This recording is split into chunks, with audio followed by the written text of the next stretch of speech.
Você está no Ancião da Cidade, um espaço de perspectivas e diálogos sobre a ansiedade. Olá, eu sou o Cris, esse é o Ancião da Cidade, um espaço de muito cuidado, de muito respeito e de muito amor a esse tema que tem mexido muito com a nossa sociedade, com a gente enquanto indivíduo e de uma forma geral em todos os sistemas que a gente está presente, né? Que é o tema da ansiedade. Eu costumo dizer que o ancião não sou eu, o ancião da cidade é esse lugar mais profundo que às vezes a gente esquece de acessar, que está conectado com o nosso saber interno, que está conectado com essa experiência maior que a vida nos traz e que basta a gente só fazer esse mergulho interno para que a gente possa acessar ele e prover esse olhar para quem nós somos e como que a gente pode lidar com todas as adversidades, incertezas e questões que a vida nos traz. E hoje eu recebo aqui um convidado muito especial, um convidado de jornada, que eu tive a oportunidade no mundo da Integral de conhecer e que desde quando eu me conectei, eu venho vibrando em momentos muito especiais, na mesma frequência e eu sinto que trazer ele aqui para esse espaço é um grande chamado e hoje eu gostaria de dividir esse momento com o Ricardo Cato, que traz aqui para compartilhar um pouquinho com a gente, né, a partir da sua história, né, Cato, de como você vive, de como você vem construindo mesmo a sua jornada. E como que o tema de ansiedade está presente e como é que o Cato dialoga com ele, né? Eu falo que aqui não é um espaço de uma entrevista, pelo contrário, é um espaço de diálogos mesmo. Da mesma forma que eu tenho as minhas conexões com esse tema, todos nós temos, e a ideia é te receber aqui. Obrigado por aceitar o convite e saber como é que esse diálogo interno aí, esse diálogo de vida, está presente na sua jornada, Cato. Seja bem-vindo. Ô, Cris, primeiro, muito obrigado pelo convite, essa conexão que a gente fez, né, desde da imersão integral, é uma conexão muito forte, eu também ressoo muito com a tua energia, acho que tem tudo a ver essa vibração, e foi de primeiro momento, quando você contou o projeto, eu já fiquei entusiasmado, e quando você me convidou especialmente para estar gravando contigo, também foi algo muito especial e estamos aqui, né? Já gerou naturalmente uma ansiedade para estar aqui. A ansiedade, ela não é algo ruim, né, Cato? Ela está aqui dentro, ela dá aquele friozinho na barriga, a gente vai ter um evento, a gente vai ter uma situação, a gente vai tomar uma decisão. Ela sempre vai vir, né? Porque a gente vai para esse lugar. O ponto é como que a gente organiza ela dentro da gente, né? Ela mobiliza, né? Isso que é bacana. E a questão é você ir percebendo a intensidade dela para saber o quanto que é uma mobilização boa para a ação e o quanto que ela pode estar te tirando do momento presente. Claro. Eu acho que esse aqui é um dos elementos importantes da ansiedade. Olha que interessante, né, Cato? Te tirando do momento presente, né? Às vezes a gente está muito preocupado em viver o futuro, né? O que vai ser, e às vezes aquele momento de qualidade, esse lugar de uma entrega, para viver unicamente e simplesmente viver, às vezes a gente perde a oportunidade de ficar projetando essas coisas, né, cara? É o único momento que existe. Na verdade, um dia eu ouvi essa definição de que a depressão é quando você vive com o pensamento muito nas coisas do passado, e a ansiedade é quando você vive com o pensamento muito nas coisas do futuro. Exato. E quando você colapsa tempo e espaço, a única coisa que a gente tem é o momento presente. Sim. Então, aí já vai a dica de uma prática que eu faço. Toda vez que eu estou com um pouco de ansiedade ou com um pouco de tristeza por alguma coisa do passado, respira e volta para o momento presente. O que está acontecendo no aqui e agora? E Exato. Essa conexão do aqui e agora, ela te acalma e te volta a serenidade. Respira e traz para o momento presente, né? A gente está esquecendo de respirar, né, cara? A gente está tão assim, né, cara? Moxa. São tantas informações, são tantas situações que parar e respirar, às vezes, é um privilégio para poucos, né? Pois é. Se a gente não abrir espaço para esse tipo de coisa, a gente entra num transe. de fazer coisas uma atrás da outra, reuniões, encontros, trabalhos, atividades. E aí, quando você vai ver, o tempo passou e você não percebeu o tempo passando, você esqueceu do seu corpo, você esqueceu de se alimentar, de dormir, né? E perdeu uma coisa importante da vida. Com certeza, né? Porque se não for sobre a gente se perceber como ser humano, né? E as nossas principais funções, né, Cato? Que sentido tem só levar a vida ou só querer, só trabalhar, só ficar plugado o tempo todo, né? Exato. Quem que é o Cato? Conta pra mim. Então, Cris, você falou que ia fazer essa pergunta e primeira coisa assim, daqui a 4 dias eu completo 60 anos. Uau, que mágico. E o Ricardo Cato, que então tem essa história de 60 anos, passou por várias atividades diferentes, né? Desde na infância, na adolescência, na escola, na formação profissional. Hoje eu sou casado com a Niviane já há 31 para 32 anos. Legal. Nós temos 2 filhos, um de 28 e outro de 26. Ela é dentista, eu sou engenheiro. Então, essa questão de estar sempre fazendo contrapontos, porque temos perspectivas diferentes de mundo, é uma coisa que engrandece, né, a gente, que faz a gente amadurecer. E certamente, agora chegando aos 60 anos, eu percebi claramente os setênios, né? Quando eu faço uma reflexão, o que eu estava fazendo com 49, o que eu estava fazendo com 56, o que provavelmente eu vou estar fazendo com 63, né? Que são transições importantes, né? Da vida, e a gente vai amadurecendo, o autoconhecimento se tornou prática diária, de estudar, de se perceber, de se cuidar, né? Então, aos poucos, isso foi ganhando mais energia para mim, né? Então, hoje eu sou uma pessoa que tenho, assim, uma sede de aprendizado. Eu leio bastante coisa, eu ouço podcast, eu pego palestra em YouTube e estou sempre lendo e aprendendo. Então, uma sede de aprendizado. Entendo que quanto mais eu aprendo e mais eu pratico, mais eu transbordo isso nos ambientes onde eu convivo. Que legal. Então, na minha casa, os meus amigos mais próximos, nas relações profissionais, né? E profissionalmente, gosto muito de trabalhar na XI, né? Que a gente tem aí vários colegas em comuns aí que fizeram a certificação integral, então estar por perto dessa comunidade, estar ali faz bem. Mas eu também assessoro outras empresas como conselheiro. Então, estou em 4 conselhos diferentes, Legal. 3 organizações com fins lucrativos, uma ONG.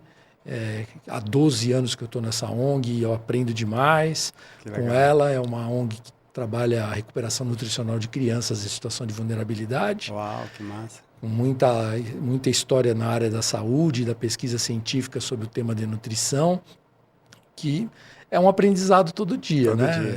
E, ao mesmo tempo, é uma troca onde eu levo um pouquinho da minha experiência empresarial de gestão para ajudar essa organização a dar os seus passos e fazer as coisas acontecerem. Com certeza. Ô, Cato, você traz algumas pitadas interessantes na sua fala aí de questões que faz sentido puxar e trazer aqui. Uma delas é o efeito dos setênios na nossa vida. Eu estou super conectado com eles também. Inclusive, agora aos 42 eu entro num novo ciclo, né? E o quanto que eles efetivamente influenciam na nossa experiência humana, né? Uhum. Na forma como a gente, enquanto ser humano, dialoga com essas questões.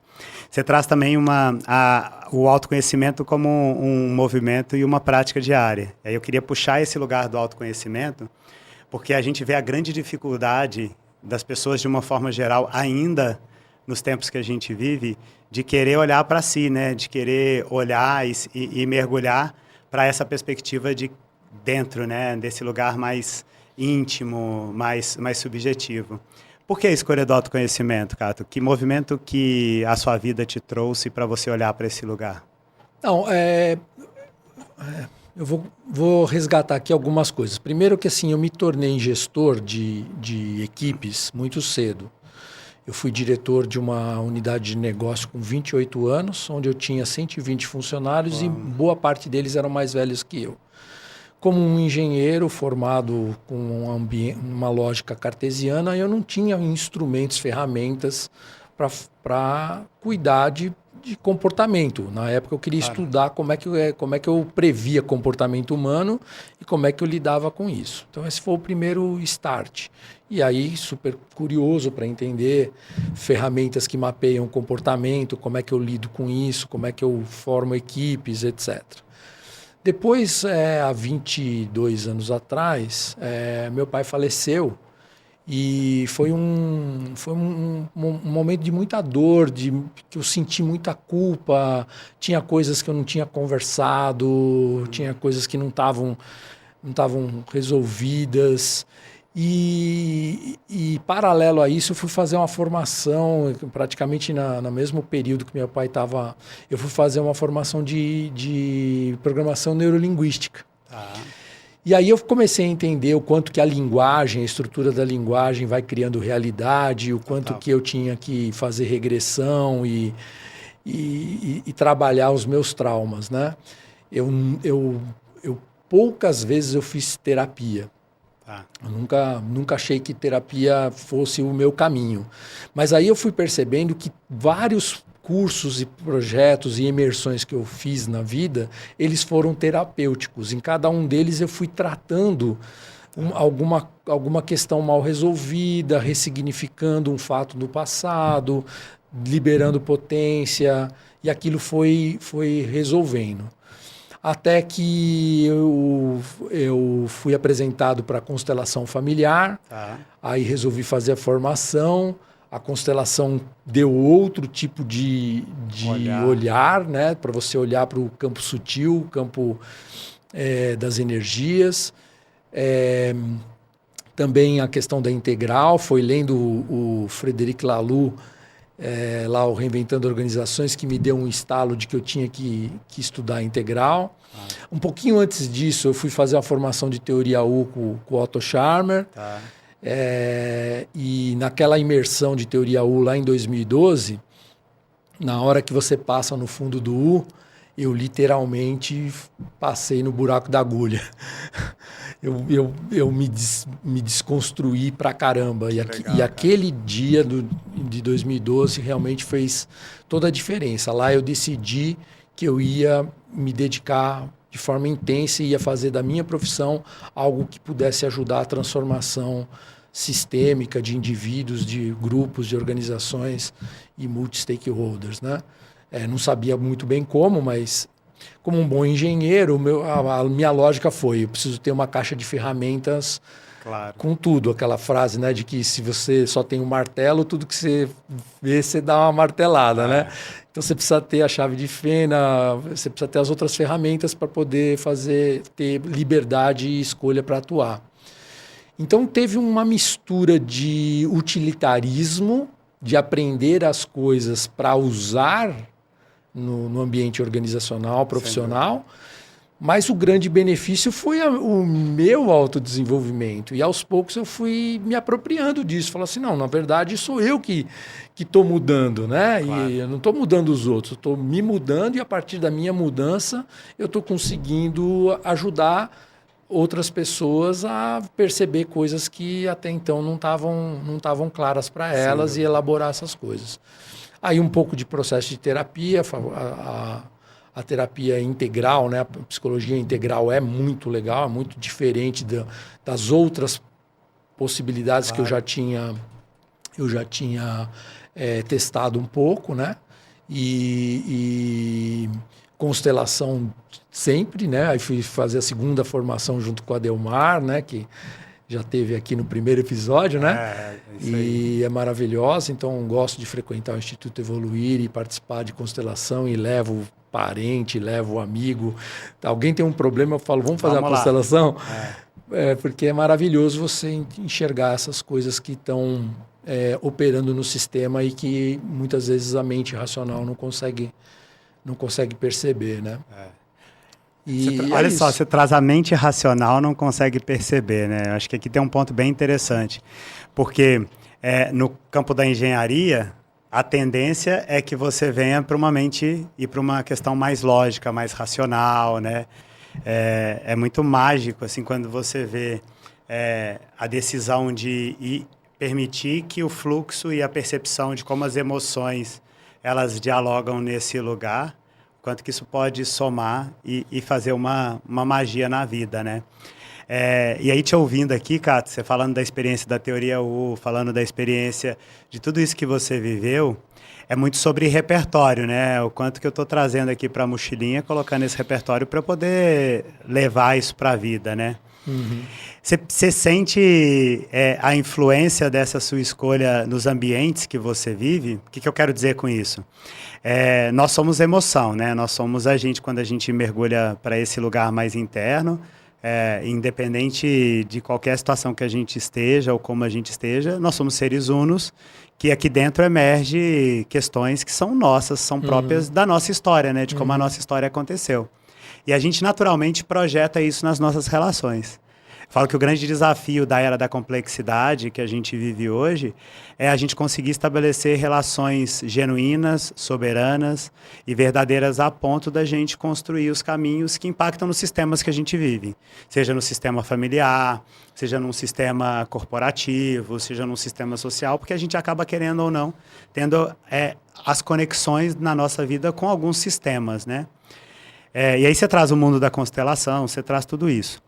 Naturalmente, quanto mais você acessa, quanto mais você mexe nesse lugar, naturalmente isso é um efeito. Você acaba se distanciando daquelas pessoas que não estão olhando para dentro, né? As pessoas que olham somente para o ambiente externo e não cuidam das suas emoções, apresentam níveis de consciência um pouco mais distintos, né? Eu acho que essa que é a grande magia de ampliar níveis de consciência e estar mais aberto para isso.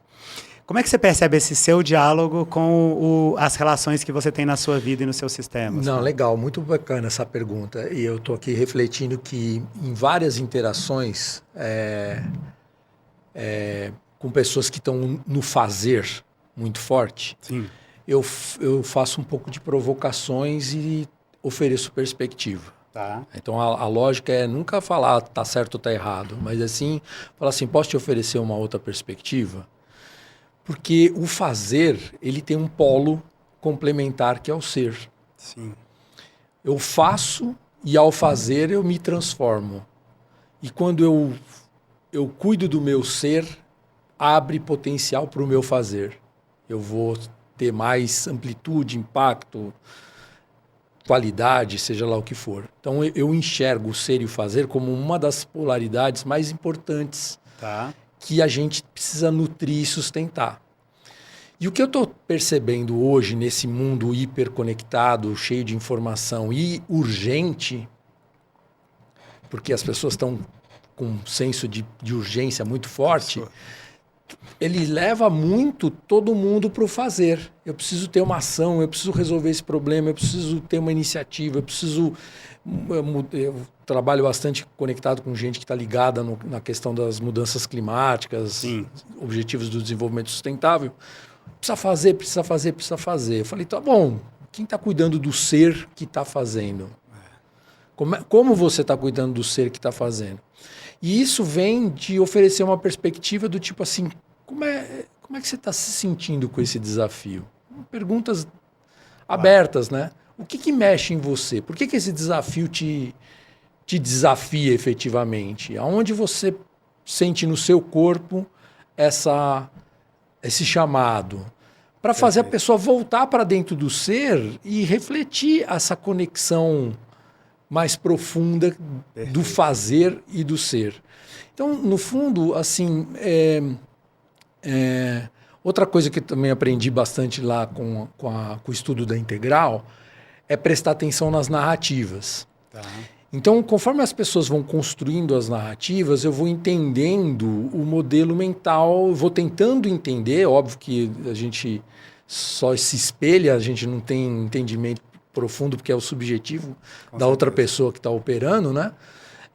Mas eu vou fazendo um espelho para entender como é que a pessoa opera. E se ela opera daquela forma, o máximo que eu posso fazer é oferecer uma outra perspectiva. Com certeza. Do tipo assim, você já enxergou isso por outro ângulo? Você já enxergou? Então, às vezes, um conflito. As pessoas falam, a pessoa fez isso comigo, não sei, tal. Eu falei, você já se colocou no lugar daquela pessoa para ver se ela fez aquilo com você porque ela quer te prejudicar ou ela fez aquilo com você porque ela se sentiu ameaçada por alguma coisa e é o jeito dela de responder, de reagir. Então, ao fato de oferecer perspectivas, você vai... E aí isso é muito forte, por exemplo, na conversa em casa com a minha esposa, com os meus filhos. Às vezes eles trazem...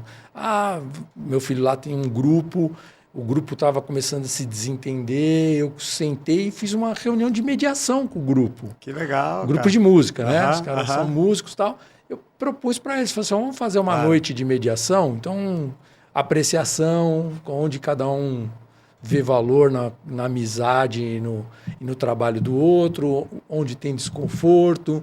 Então, aí, destravou um monte de coisa no grupo, o grupo está super bem, algumas pessoas seguiram caminhos diferentes, mas ficou em paz, ninguém ficou magoado com a situação, sabe? Sim. Então, eu acho que quando a gente domina algumas técnicas, como essas de mediação, de gestão de polaridades, etc., você fica mais disponível para ajudar as pessoas a refletirem sobre aquilo que é um ponto cego. Com certeza. O sofrimento, às vezes, está muito nisso. Eu estou muito arraigado numa determinada posição, buscando um determinado resultado, e quando eu estou muito focado nesse resultado, eu estou negligenciando alguma coisa. Com certeza. E essa negligência é onde está, talvez, a energia que liberta, que desprende aquele emaranhado, sabe? Claro. Cato, você acha que por você... Porque nós somos muito do sistema onde a gente foi educado, né? Sem dúvida. Então, várias vezes eu me pego, eu estou repetindo padrões que são padrões da história da minha família. Uhum. Padrões, inclusive, de outras gerações. Uhum. Acho que a grande beleza, quando a gente toma consciência no lugar do eu, é a gente perceber se a gente quer continuar replicando esses padrões ou se a gente quer ser agente de transformação de padrões. Vários deles eu busco nesse lugar de um agente de transformar padrões. Porque a gente está em evolução, né? No lugar de pai, assim, você trouxe o caso do seu filho, né? Você acha que os seus filhos, eles são privilegiados com um pai que se conhece, que entende o poder de olhar para dentro? Isso gera efeitos no processo de educação, contribuindo para formar seres humanos mais abertos para esse lugar do mergulho para o eu? Ou você acha que não, isso é uma questão geracional e eles vão seguir a vida deles com as escolhas deles? Como é que você vê isso? Não, Cris, essa pergunta é super oportuna. Faz uns 15 dias eu levei o meu filho mais velho fazer uma constelação com a Delmar. Tá. Né? E também decisão de carreira, o que fazer, o que não fazer, um pouco de ansiedade, uma questão pessoal de dificuldade de falar por ter gagueira. E aí se revelou algumas coisas. A minha esposa sofreu um sequestro relâmpago quando estava com 7 meses de gestação. Uau. 2 horas na mão de bandido com um revólver na barriga dela, ameaçando passa a senha do cartão né? Então ele passou por um trauma intrauterino, com certeza, profundo, tal, não sei o quê. Então a constelação ajudou ele a entender isso, reconciliar isso, tal. E uma coisa que foi para mim, o meu aprendizado na constelação dele, foi dizer para ele, eu te liberto, você não precisa repetir os padrões da nossa família, os meus padrões, para você seguir a sua profissão, seguir a sua vida. Você não precisa repetir nem o que eu fiz, nem o que os seus avós fizeram. Com certeza. Então, essa frase, eu estou arrepiado de dizer... Eu também. Foi libertadora para ele. Claro. E por incrível que pareça, ele está escolhendo o trabalho com consultoria, que foi a minha carreira. Claro. Mas é muito mais, mas agora com a certeza de que ele tem vocação para isso, e não porque... Você influenciou ele na escolha. Óbvio que... ele me viu consultor a vida toda. Então, ele sabe o que é a vida de consultor, como é que funciona, como é que não funciona. Claro. Mas a escolha dele é consciente. Pode ser que ele, daqui a um tempo, ele fale, não é mais isso, eu vou fazer outra coisa. Mas, energeticamente, ele está liberado. Sim. Então, essas falas de cura que a constelação traz, elas são muito poderosas nesse sentido, de você não precisar repetir padrões do passado. E eu fiz isso, óbvio, com os meus pais, né, com os meus avós. Né, e a constelação, para mim, por exemplo, da minha ancestralidade, tem coisa que, assim, meu pai foi o 12º filho. Então, tem tios e primos ali que eu nem conheço direito, né? Que meu pai que nasceu, ele já era tio, né? E tantas histórias que aconteceram. Então, eu até brinco, às vezes, quando vou fazer constelação, eu falo assim, eu não vou chamar todo mundo porque não vai ter representante. Com certeza. É muita gente, né, cara? É muita gente, né? E tem um monte de história que que com todo o respeito que ela fique lá, que é uma história do passado, que ela fique lá e me dê, já que eu recebi a vida, eu honro a vida que eu recebi, eu honro o sobrenome que eu tenho e que isso vai continuar honrando o nome da família, mas os emaranhados do passado que são grandes demais para mim. A gente deixa com o passado, né? Fiquem com o passado. Eu acho que essa é a magia desse lugar sistêmico, né? A gente reconhecer, saber que foi como foi, honrar, mas a partir disso tomar as escolhas do que a gente quer na vida, a partir daquilo que a gente pode projetar dentro de como a gente está construindo a nossa história, né? Exato. Acho que o grande caminho contrário é a gente querer negar a nossa história, porque quando a gente nega a nossa história, a gente fere uma das leis do amor, que é reconhecer a hierarquia, né? Porque para a gente estar aqui, né, para a gente ter a beleza de poder viver várias e várias vidas dentro do nosso sistema familiar, elas passaram. E não dá para a gente não reconhecer e entender a influência que isso gera no nosso sistema. Agora isso não é consciente, né, Cris? Sim, essa é que é a questão. sim. Se a gente está negando algum aspecto da nossa vida, isso. Certamente a gente está no papel de algum excluído da ancestralidade. Com certeza. Então, a partir do momento, de novo arrepiado, a partir do momento em que a gente entende que teve exclusões, que teve coisas lá atrás e que a gente reconhece e fala, você também pertence, Sim. Aquele papel que você está fazendo fica seu, só seu. Sim. Só desta geração, e não estou representando coisas de elementos da família, da ancestralidade que foram excluídas. E esse reconhecer, né, ocupar esse lugar, ocupar o espaço, ocupar a trajetória, né, Cato? Acho que essa é a grande beleza. Exato. E nesse contexto todo, né, e esse diálogo com a ansiedade, onde que ele está, assim? Você vê que essa busca pelo autoconhecimento, ela influencia positivamente nesse diálogo? Como é que você lida, né? Então, como eu posso dizer, assim, a juventude era muito mais ansioso. Sim. Né? Queria resolver coisas, queria atender coisas, necessidade de realizações, etc. E tal. Conforme o tempo foi passando, algumas realizações foram acontecendo, você vai começando a ficar mais maduro, vai entendendo que tem coisas que levam tempo. Né?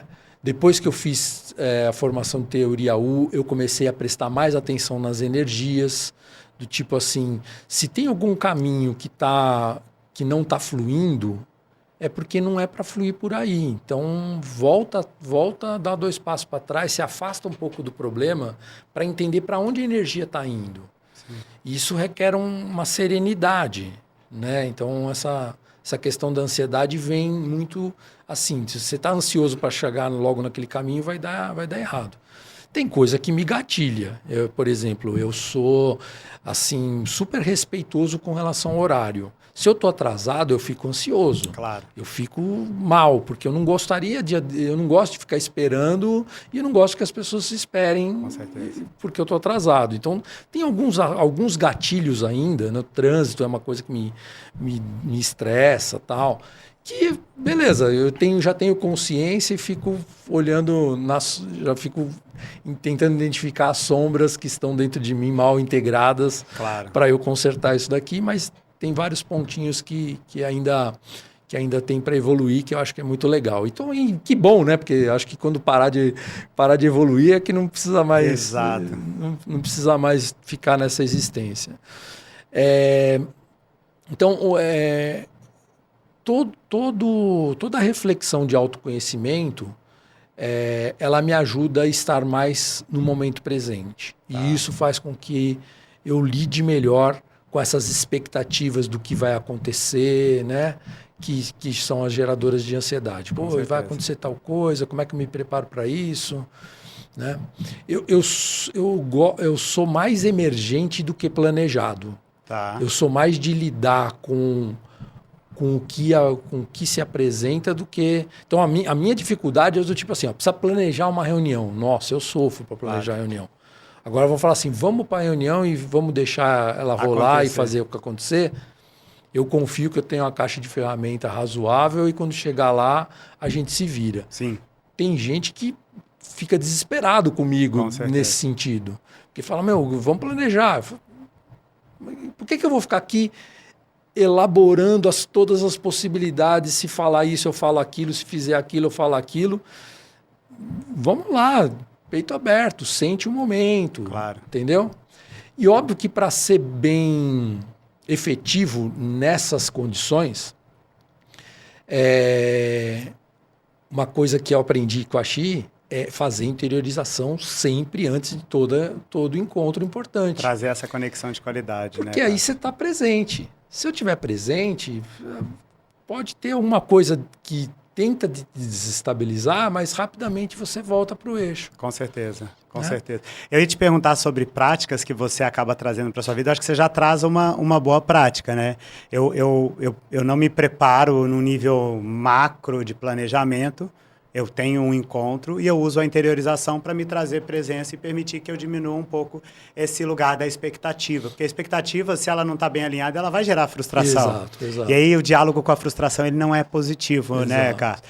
E pensando em práticas, né, outras práticas que você poderia compartilhar que te ajudam nesse lugar de trazer mais presença, de trazer mais qualidade, de se permitir se entregar mais para o momento que você está vivendo, né? Faz tempo que eu persigo essa questão do equilíbrio do físico, do mental, do emocional e do espiritual. Uau, diga aí, gostei. Então, assim, o físico, recentemente, né, desde outubro para cá, eu perdi 12 quilos, voltei a correr, eu tive uma questão séria com a coluna cervical, tive 3 hérnias de disco grandes, tive que fazer cirurgia, tinha ganhado peso, aí consegui perder peso, isso fez eu voltar a correr, academia. Legal.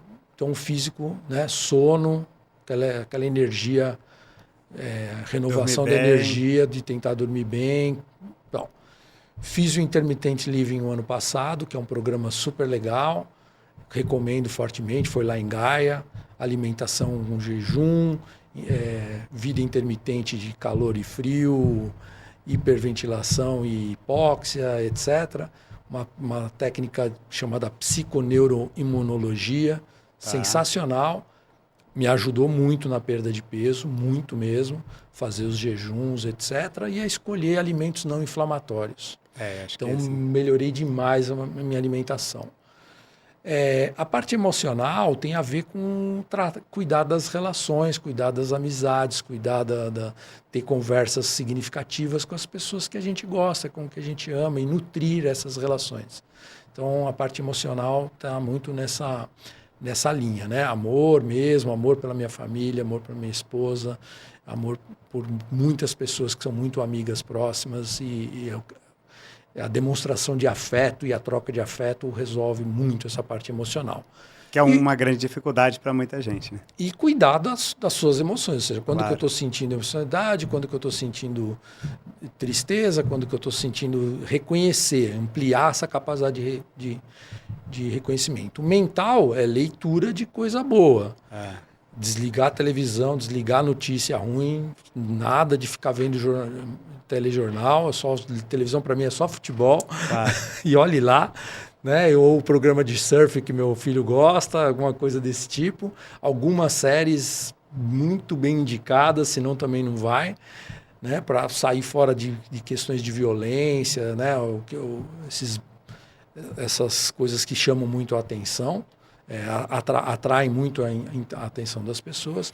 E o campo espiritual. Então, eu frequento com uma boa regularidade a Casa do Caminho, que é um centro espírita, faço acendo vela em casa, incenso, faço oração, faço meditações e vejo vídeos. Vi 2 vídeos essa semana do Deepak Chopra, sensacionais, maravilhosos. Estou com mais um do Ken Wilber aqui na cola, lendo o livro dele, né, da Inteireza Radical. Então essas coisas vão te dando essa prática espiritual. Pela primeira vez, o ano passado, eu experimentei a ayahuasca. Tá. Fiz a imersão lá no Acre, na comunidade do Mapu, dos Runicuí. Foi sensacional essa prática. Estou planejando outra. Vamos fazer outra. Não sei se vai ser lá ou se vai ser no Peru. Hoje à tarde, inclusive, vou ter um papo para entender como é que vai funcionar essa do Peru aí em outubro. Tá. Porque eu acho que é a lógica da transcendência, ou seja, você tem que estar numa imersão na natureza, numa comunidade que é propícia para esse desenvolvimento espiritual, para alimentar isso. Fantástico. E estudo bastante física quântica, né? E a quântica está cada vez mais comprovando dessa lógica hierárquica de que o que acontece no campo físico primeiro aconteceu no campo espiritual, primeiro aconteceu no emocional, depois no campo mental, depois no campo espiritual. Exato. Então existe essa sequência, ou seja, nenhuma doença se manifesta no campo físico se não tiver passado por essas perspectivas. Passado por esses estágios. Lógico. Então eu posso tomar um remédio para a parte física, mas certamente se eu não fizer um trabalho no campo espiritual, o sintoma vai reaparecer de alguma forma. Que legal. Uau, belíssimas práticas, várias delas eu super sou conectado e entendo o poder dela, principalmente quando a gente consegue olhar numa visão mais sistêmica e integral sobre como que a gente está olhando para tudo isso, né, cara? Porque não é só sobre um lugar ou não é só sobre uma perspectiva, mas é como que a gente consegue criar essa força desse lugar mais genuíno e mais respeitoso com a gente mesmo, né? A abordagem integral ajuda bastante a gente a isso. entender isso, de que a gente segmentou por propósitos didáticos, né? As coisas, conforme a gente ia entendendo, conforme você vai estudando a integral, você vai entendendo que tudo está interrelacionado, tudo faz parte são só perspectivas diferentes da mesma coisa. Né? É isso. Então, acho que esse é o desafio. E isso alivia a ansiedade. Porque, às vezes, quando você tá preso numa perspectiva e ela não é fluida o suficiente, você fica lá, o que está faltando? O que está faltando? E agora, quando você fala assim, isso é só uma perspectiva, deixa eu mudar de ângulo, que talvez no outro ângulo eu vou conseguir perceber outras coisas. Aí emergem as possibilidades. Já se dissolve. É isso. E no campo da complexidade, a gente, naturalmente, a gente está sendo cada vez mais a ser convidado a conviver com essas diversas possibilidades, né? É como se a gente estivesse olhando para uma série de fios soltos, mas que, de alguma forma, eles se conectam naquilo que é essencial, mas não deixa de ser um grande desafio a gente conseguir lidar com tudo isso. Porque caos, incerteza, todas essas questões que nos tiram do nosso foco de quem nós somos, elas estão colocando a gente em teste o tempo todo, né? Sim. E aí essa busca, e lindo ouvir você, cara, e eu me identifico muito com essa busca, assim, alimentação, beber água, simplesmente, manter o corpo hidratado, consumir alimentos responsáveis com a gente. Essa fisiologia, ela representa diretamente o impacto e uma influência dentro da gente, né? E muitas vezes a gente acaba afastando isso. Espera acontecer algo pior para a gente querer ser melhor. E não deveria ser dessa forma, né? A busca deveria ser, eu busco ser melhor para que eu viva melhor cada vez mais, né, cara? Ô Cris, mas assim, isso também é uma coisa idealizada, né? Voltando aqui, porque eu acho que eu li um livro quando eu estava com a crise de hérnia de disco no cervical, que chama A Doença como Linguagem da Alma. Tá. E aí eu comecei a entender por que aquela manifestação estava acontecendo. Era um chamado para eu olhar para dentro. Com certeza. Tem um sentido, né? Aí eu fiz a constelação, veio todo o significado de a coluna vertebral e os discos. Então tem ali a parte óssea, que é o masculino forte, e a parte flexível do disco que estava pressionada, que é o feminino. Aí eu fui olhar para toda a ancestralidade feminina, as minhas avós, bisavós, o que estava rolando, para saber que eu tinha um desequilíbrio. Eu estava ali representando no meu corpo, e eu não sei se o desequilíbrio está 100% resolvido, porque algumas dores na coluna eu continuo tendo, mas pelo menos eu tenho consciência disso, né? Então, assim, sabe aquela história de que ou vai por amor ou vai por dor? Quando a gente fala vai por dor, não fico com pena, eu fico com alegria, porque se a dor está acontecendo, é porque o chamado para essa reforma interna tá rolando. Uau, que massa. Entendeu? Então que acolha essa dor e vai para dentro. Se permita, né? Se permita, acolhe. Pelo menos você está tendo a oportunidade para olhar, né? Que bom. Então, isso, tomar consciência. Que eu não estou vendo? Entendeu? A dor, ela tem essa. Então, se a modificação for por amor, show de bola, vamos que vamos. Se for por dor, vamos aplaudir, vamos agradecer a dor, porque chegou o momento de olhar para aquilo que essa dor está significando, né? Sem dúvida, sem dúvida.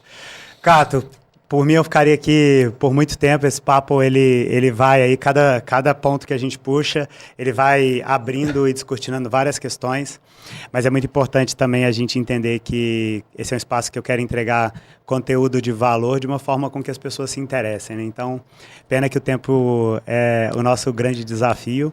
Quero te agradecer por você ter ouvido e ter recebido esse chamado, de estar aqui nesse espaço. De verdade, é muito genuíno, é um espaço de muito respeito, porque hoje eu vejo o quanto que as pessoas elas estão perdendo belíssimas oportunidades na vida, de viver uma vida mais integral, mais plena, mais genuína, pelo simples fato de querer fugir de nos conhecer, né? Quanto mais eu mergulho para dentro e quanto mais eu busco, mais eu descubro que eu estou num eterno aprendizado de quem é o Cris sempre, né?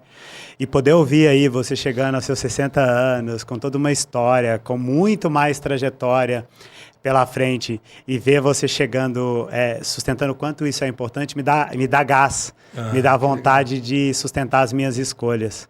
Porque é muito sobre isso, né? A gente se inspira e, naturalmente, quando a gente se inspira, a gente se influencia. Muito obrigado legal pela presença, Cato. Ô, Cris, muito bom, obrigado muito bom, pelo convite. Queria só fazer uma apreciação para você. Eu adorei esse nome, O Ancião da Cidade. E eu uso uma metáfora sobre complexidade, que eu falo o seguinte: quando você vai no primeiro andar do prédio, olha pela janela e e tenta entender a cidade, hoje aqui em São Paulo, você vê poste, fio, aquele trânsito na rua, etc e tal. O ancião que consegue ir lá no topo do prédio, no 29º andar, ele vai conseguir ver uma outra dinâmica da cidade. Sem dúvida. Ele vai conseguir ver a perspectiva dessa magia. A diferença de altura das casas, dos prédios, onde está o trânsito, onde não está, a montanha lá no final do horizonte. É isso. Ser ancião significa ir lá para o topo do prédio e poder enxergar a cidade. Uau, agora faz total sentido com esse fechamento. Obrigado, honrar essa apreciação e de entender o porquê que você está aqui, né? Não é por acaso. Cato, obrigado e seguimos na jornada. Seguimos na jornada. Esse é o Ancião da Cidade. Mais uma vez, recebi um papo aqui maravilhoso e eu espero que, de alguma forma, alguma sementinha seja plantada aí no seu lugar mais interno, e que o fato de você tomar consciência já seja um movimento para gerar um aprendizado e, com certeza, dar novos passos na sua vida e na sua trajetória. Obrigado. Você está no Ancião da Cidade, um espaço de perspectivas e diálogos sobre a ansiedade.